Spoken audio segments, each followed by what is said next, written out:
विद्यार्थियों को त्रिकोणमिति में ऊंचाई और दूरी के प्रश्नों को हल करना सिखाया जा रहा है।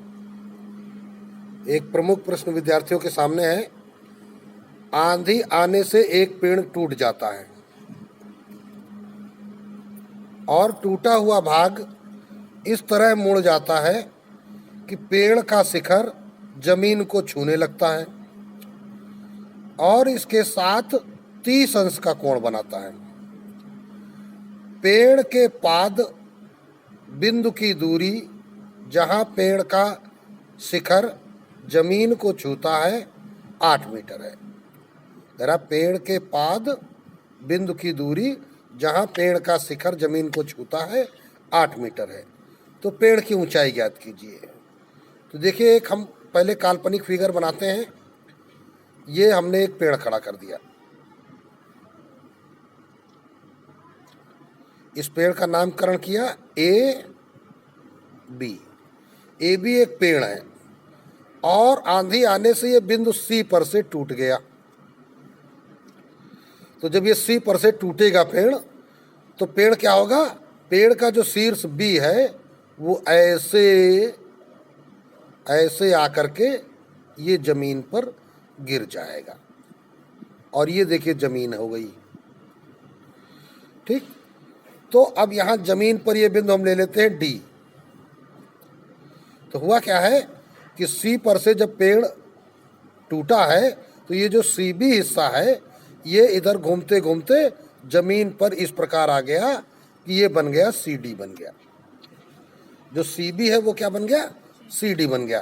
तो सी बी बराबर सी डी। और एक बात बताई गई थी, क्या कह रहा है? इस तरह मुड़ जाता है या टूट जाता है कि पेड़ का शिखर जमीन को छूने लगता है। तो जो ये शिखर बी है पेड़ का, वो जमीन पर किस बिंदु पर छुआ करके?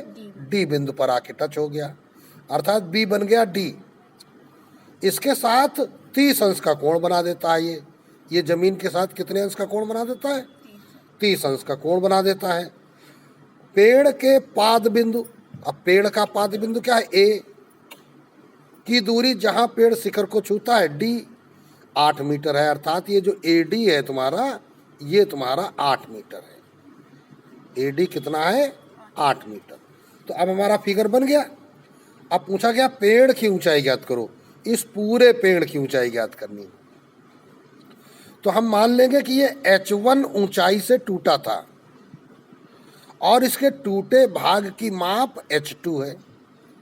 तो इस पूरे पेड़ की ऊंचाई कितनी हो जाएगी? H1 प्लस H2, अर्थात हमको H1 और H2 निकालनी है। और एक बात, अभी हमने देखा था तो जितना पेड़ टूटा था BC वो बन गया CD। तो इसका मतलब जो अगर BC को H2 हमने माना है तो CD भी क्या हो गया? H2 हो गया। तो इस प्रकार एक समकोण त्रिभुज बन गया DAC। इस DAC समकोण त्रिभुज में हमको H1 और H2 ज्ञात करना है। बस इतना ही काम है। तो चलिए शुरू करते हैं। अब देखिए, इस वीडियो का ये पहला प्रश्न है, ये आपका फिगर है। तो यहाँ पर हम लिखेंगे क्या? प्रश्नानुसार आकृति से पेड़, इसका नाम हमने क्या रखा है? ए बी, बिंदु सी से मुड़ गया है, क्योंकि प्रश्न में क्या कहा गया है कि मुड़ गया है, तथा इसका सिरा बी, पेड़ का जो सिरा बी है, मुड़कर जमीन पर बिंदु डी पर आ गया है। ठीक, उन्नयन कोण यहां बन गया है कोण ADC बराबर 30 अंश। फिर कहा गया पेड़ के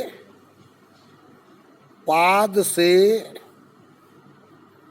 जमीन के बिंदु डी की दूरी AD बराबर 8 मीटर। सबसे पहला काम ये रहता है कि जो कुछ मटेरियल तुमको बताया गया है उसको प्रश्नानुसार आकृति से बनाते हुए वो सारी कुछ लिख दो। तो पूरी बात हमने लिख दी। अब जो ज्ञात करना है उसको लिखेंगे। माना कि पेड़ में पाद से टूटे बिंदु की ऊंचाई AC बराबर H1 तथा टूटे हुए भाग की ऊंचाई, टूटा हुआ भाग BC बराबर H2। तो अतः पेड़ की ऊंचाई अर्थात टोटल ऊंचाई AB बराबर क्या हो जाएगा, H1 प्लस H2। और यही H1 प्लस H2 तुम्हें निकालना है। तो आप क्या लिखेंगे, अब समकोण त्रिभुज DAC में, अब समकोण त्रिभुज आपको दिखाई पड़ रहा है, तो यहां पर हमको H1 निकालना है लंब और H2 निकालना है कर्ण। दिया क्या गया है, आधार और कोण। तो लंब बटे आधार तो tan रिलेशन बनाएगा और आधार बटे कर्ण cos रिलेशन बनाएगा। अर्थात दो रिलेशन हम बना करके, दो अनुपात बना करके हम निकाल लेंगे अपना रिजल्ट।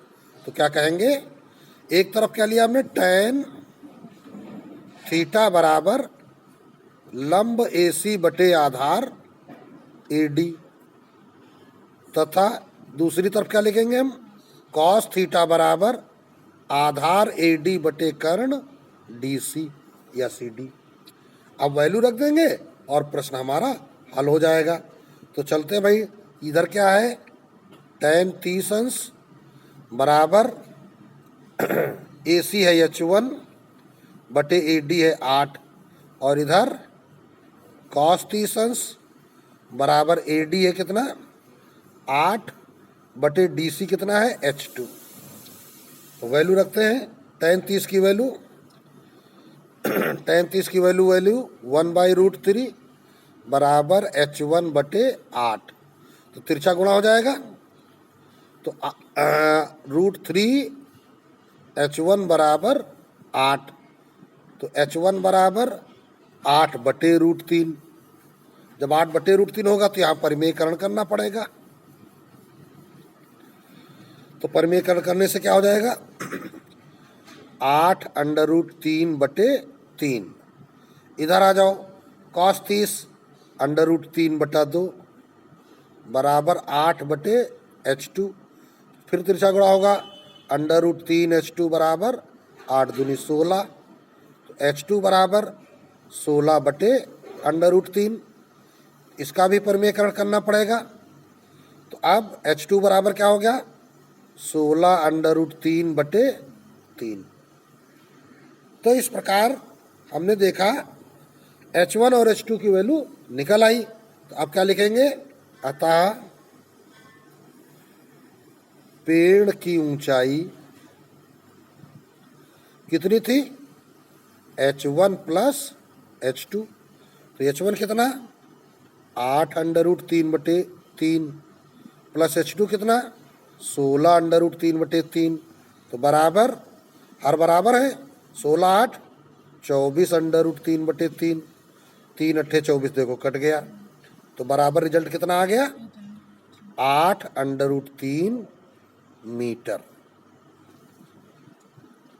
ये आपका रिजल्ट हो गया और यही आपको ज्ञात करना था। तो इस प्रकार ये प्रश्न कंप्लीट हो गया।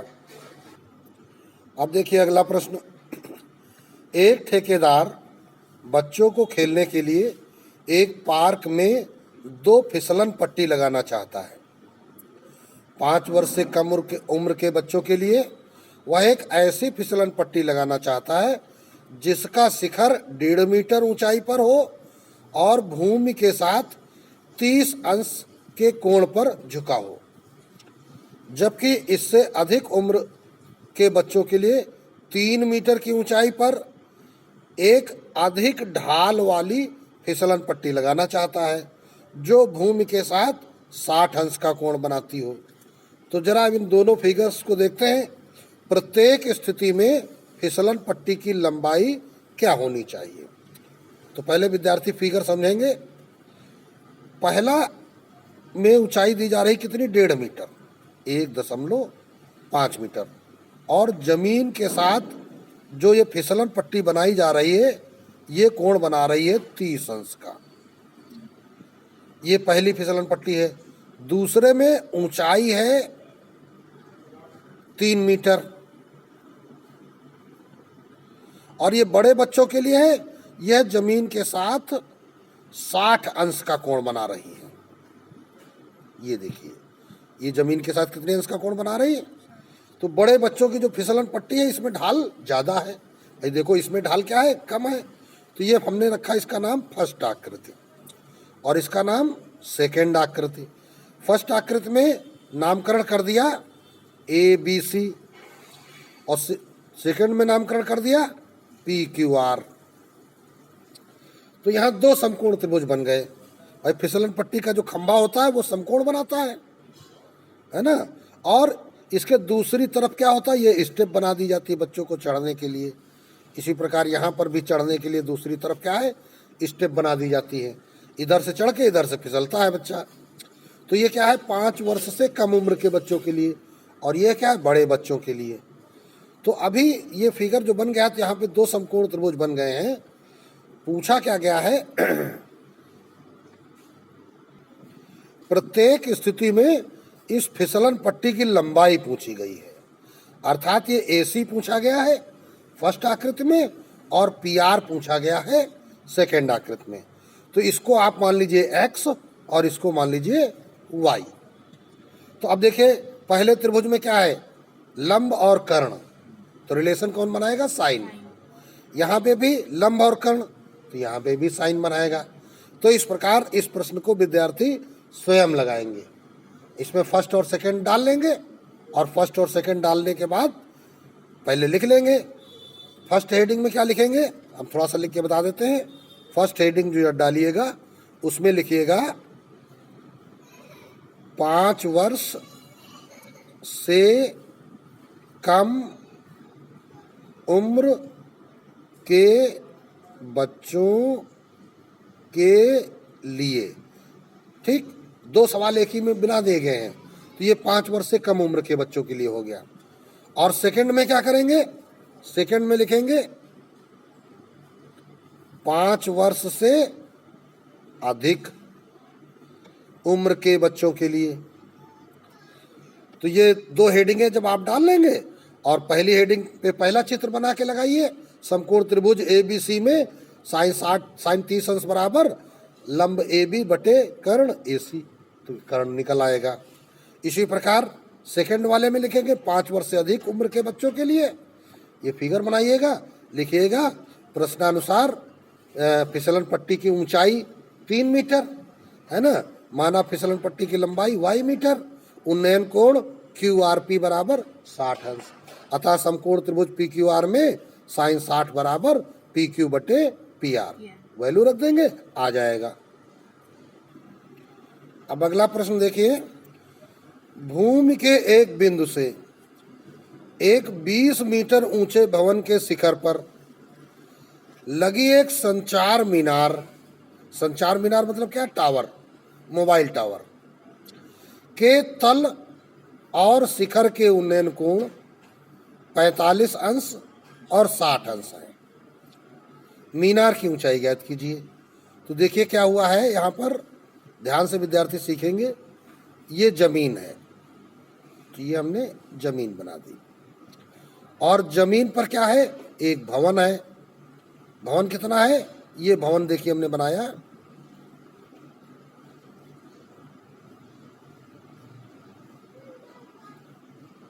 20 मीटर ऊंचा है। तो भवन का नाम रख दें AB। तो 20 मीटर ऊंचाई काहे की हो गई? भवन की। अब क्या है, इसके ऊपर एक संचार मीनार टावर लगा हुआ है,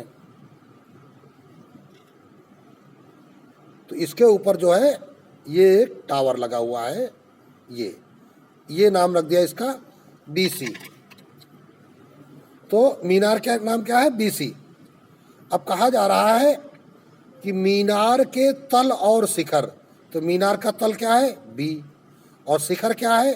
C के उन्नयन कोण कहाँ से? भूमि के एक बिंदु से। तो भूमि का बिंदु हमने कौन सा ले लिया? P ले लिया। अब P से क्या है? मीनार के तल। तो उन्नयन कोण जो बनता है, हमने क्या कहा था? पहले जमीन देखो और फिर मीनार का तल देखो, तो ये कोण बन गया 45 अंश। फिर इसके बाद क्या कह रहा है? शिखर। अब की बार क्या देखना है? मीनार का शिखर देखना है, तो ये पूरा कोण, इतना कोण, ये बन गया कितना? 60 अंश। तो यहाँ उन्नयन कोण APB 45 अंश है और APC 60 अंश है। मीनार की ऊंचाई निकालनी है, अर्थात BC हमको ज्ञात करना है, इसको हम H मान लेते हैं। तो चलिए अब लगाना शुरू करते हैं प्रश्न को। अब इस प्रश्न की संख्या डाल लेते हैं 2।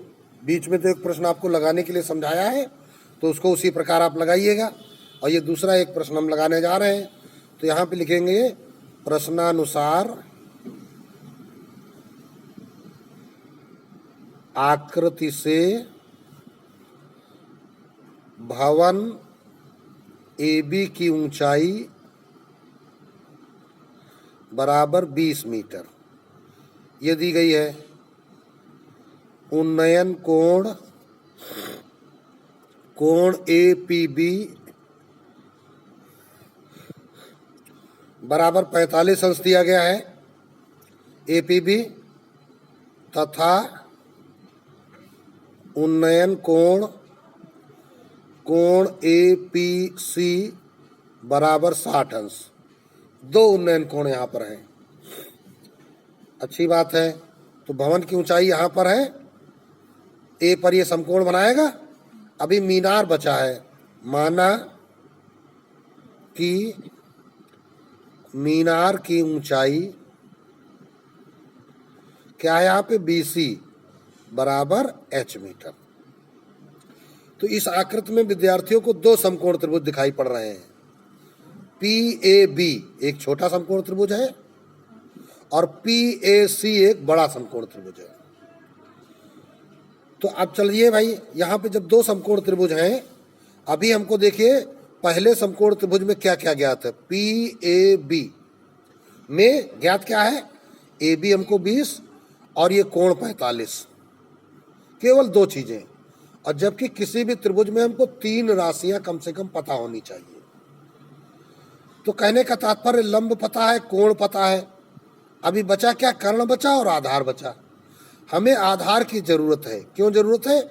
इसका उपयोग हम बड़े वाले त्रिभुज में करेंगे। तो इसलिए लंब और आधार का संबंध कौन बताएगा? tan बताएगा। तो लिखेंगे क्या?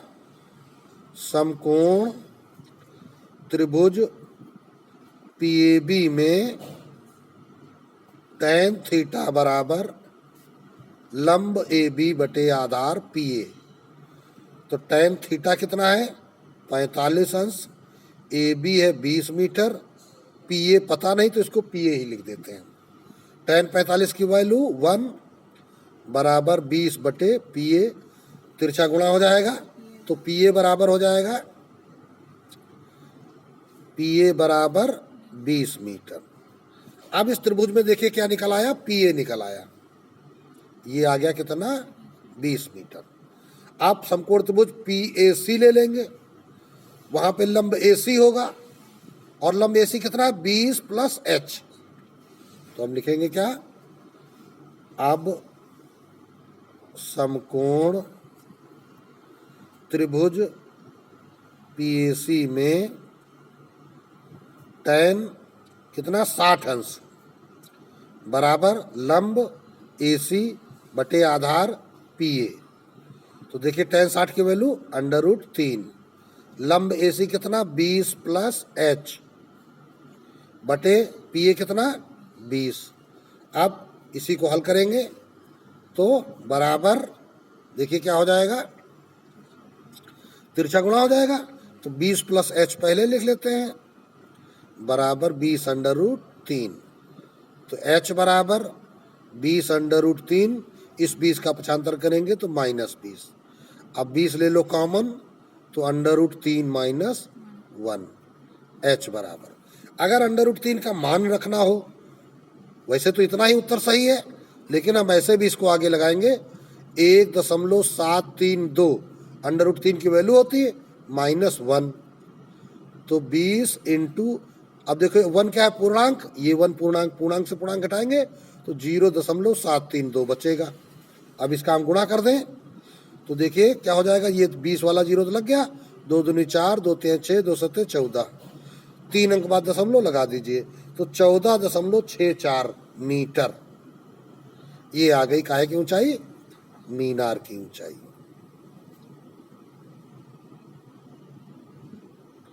इसलिए तो इस प्रकार मीनार की ऊंचाई निकल आई 14.64 मीटर, और ये प्रश्न आपका कंप्लीट हो गया। इसी प्रकार का ये देखिए अगला एक प्रश्न है, एक पेडिस्टल के शिखर पर 1.6 मीटर ऊंची मूर्ति लगी है। पेडिस्टल क्या होता है, मूर्ति का स्टैंड। ऐसे देखिए सामान्य आकृति में आपने देखा होगा कि एक इस प्रकार का स्टैंड बना दिया गया, ये स्टैंड, और इस पर ये मूर्ति लगा दी गई, तो इस प्रकार की आकृति होती है। लेकिन इसमें क्या है, पेडिस्टल में भी देखिए ऊंचाई है और मूर्ति में भी ऊंचाई है, इसलिए जब हम गणित में इसको लगाते हैं तो दोनों ऊंचाइयों को हम केवल लंब रेखा द्वारा प्रकट करते हैं। तो हम देखिए क्या करेंगे, ये जमीन का बिंदु हो गया और इतना ऊंचा हमने बना दिया पेडिस्टल, ये ऊंचाई काहे की हो गई, पेडिस्टल की, ए बी, और इस पर हमने एक ऊंची मूर्ति लगा दी बी सी, बी सी क्या हो गई, मूर्ति हो गई। अब क्या कहा गया, शिखर पर 1.6 मीटर ऊंची मूर्ति लगी है, अर्थात 1.6 मीटर ये मूर्ति की ऊंचाई हो गई बी सी। फिर क्या कहा गया, भूमि के एक बिंदु से मूर्ति के शिखर का उन्नयन कोण 60 अंश है। तो भूमि पर एक हमने बिंदु लिया, ये यहाँ पर, और ये जमीन बना दी हमने, तो जमीन हमेशा क्षैतिज होती है, इस बिंदु का नाम पी रख दिया।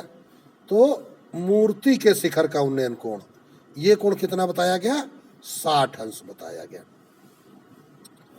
और कह रहा उसी बिंदु से अर्थात बिंदु पी से पेडिस्टल के शिखर, तो पेडिस्टल का शिखर क्या है, बी, पेडिस्टल जमीन पे है तो इसका शिखर क्या है, बी, का उन्नयन कोण 45 अंश है। ये कोण कितना है, 45 अंश है, नीचे वाला ये कोण, ये 45 अंश है। तो पेडिस्टल की ऊंचाई ज्ञात कीजिए, तो इस पेडिस्टल की ऊंचाई हमने क्या मान ली, एच मान ली। अभी जो हमने सवाल लगाया था उसमें हमने ऊपर वाली ऊंचाई एच मानी थी और नीचे वाली ऊंचाई दी गई थी। इसमें क्या हो गया, बस उल्टा हो गया है, और प्रश्न बिल्कुल उसी प्रकार लगेगा, ठीक है ना। तो पहले क्या करेंगे, अब इसमें हम चाहें तो पहले बड़े त्रिभुज को उठा सकते हैं, लेकिन नहीं, कोई जरूरी नहीं है, आप पहले छोटे ही त्रिभुज को उठाइए। तो छोटे वाले त्रिभुज से इस पीए आधार को हम निकालेंगे, जैसा पिछले प्रश्न में किया था। चाहो तो इसके आधार को आप x मीटर मान लो, पीए को। तो अगर हम विद्यार्थियों को इसे शॉर्ट में समझाना चाहें इस प्रश्न को, तो थोड़ा सा विद्यार्थी ध्यान से देख लें। क्या करना होगा, पहली बार जब आप लेंगे tan 45, तो क्या हो जाएगा, h बटे x, हम डायरेक्ट लंब बटे आधार कर रहे हैं, tan 45 की 1 वैल्यू, तो 1 बराबर h बटे x, तो x बराबर h आ जाएगा। इसको समीकरण नंबर 1 डाल दीजिएगा।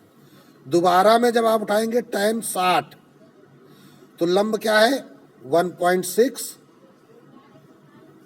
प्लस h बटे x, तो tan 60 की वैल्यू क्या होगी, √3 बराबर 1.6 प्लस h बटे x बराबर क्या है, ये भी है h। अब तिरछा गुणा करके इसको सरल करोगे, h की वैल्यू निकल आएगी। थोड़ा सा चाहो तो और देख लो। अब h की वैल्यू निकालने के लिए क्या हो जाएगा, ये हो गया √3h बराबर 1.6 प्लस h, इस h का पक्षांतर करोगे तो √3h माइनस h बराबर 1.6 होगा।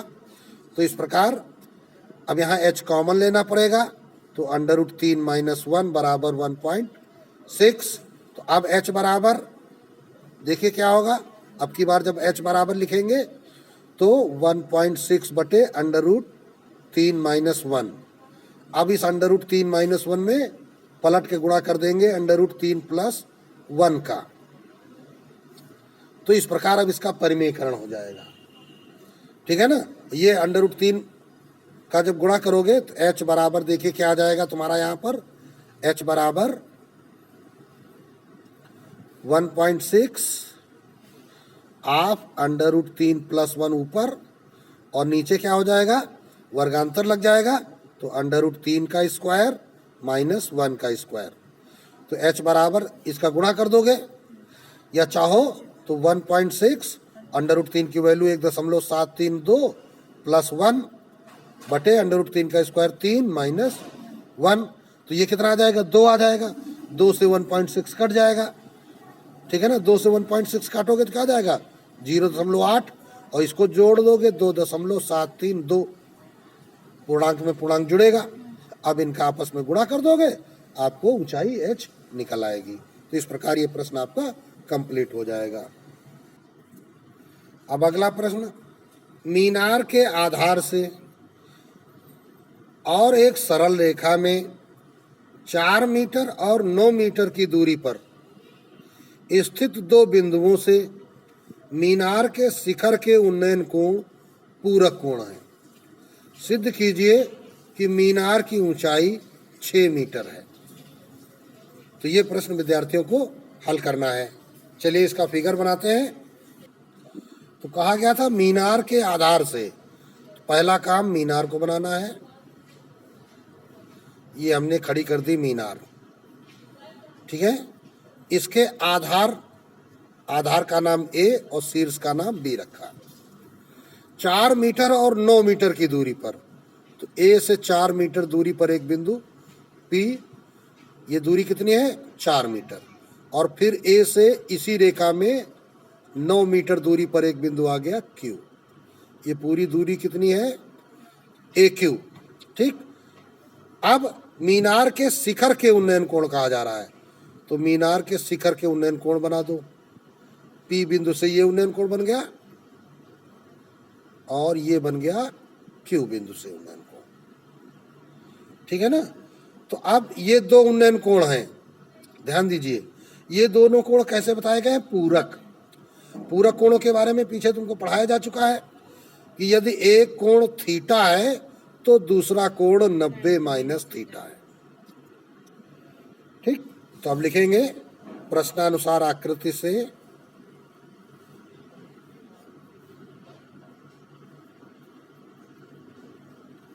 है ना, मीनार की ऊंचाई हमको सिद्ध करनी है ना। मीनार की ऊंचाई बराबर 6 मीटर सिद्ध करना है, ठीक। ये प्रश्न ने कहा है कि ये 6 मीटर है, ये आप सिद्ध करिए। तो हम क्या मान लेते हैं कि ये 6 मीटर नहीं है, ये h मीटर है। तो हमने माना कि मीनार की ऊंचाई बराबर h मीटर है, अर्थात h बराबर 6 हमको लाना है। फिर क्या लिखेंगे, चूंकि मीनार के आधार से बिंदुओं की दूरियां क्रमशः AP बराबर 4 मीटर तथा AQ बराबर 9 मीटर, और क्या कहा गया है, चूंकि P तथा Q से मीनार के शिखर के उन्नयन कोण कैसे हैं? पूरक हैं। इसलिए यदि कोण APB बराबर थीटा तो कोण AQB बराबर 90 माइनस थीटा। अब यहाँ भी अगर आप ध्यान से देखो तो कितने त्रिभुज यहाँ दिखाई पड़ रहे हैं। विद्यार्थी देखकर बताने का प्रयास करें कि यहाँ उनको कितने त्रिभुज दिखाई पड़ रहे हैं।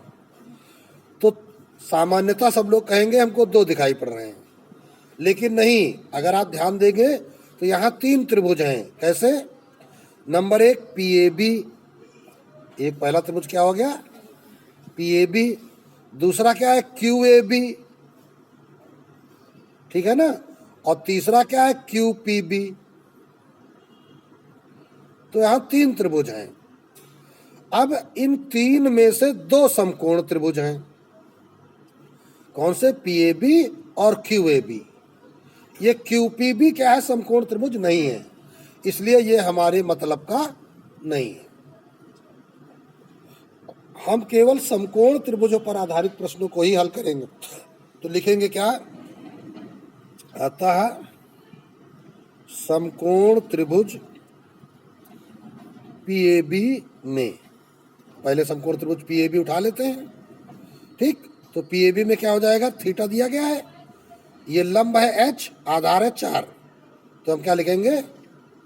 tan थीटा बराबर लंब AB बटे आधार PA। तो इसलिए क्या हो जाएगा? tan थीटा बराबर H बटे 4। अब आगे तो इसको हम कुछ कर नहीं सकते क्योंकि थीटा हमको पता नहीं कितना है, तो इसको समीकरण नंबर 1 डाल देते हैं। तथा समकोण त्रिभुज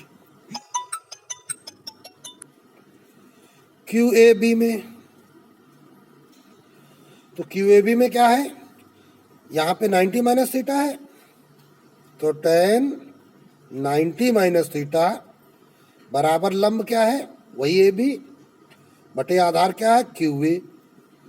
तो अब tan 90 माइनस थीटा होता क्या है?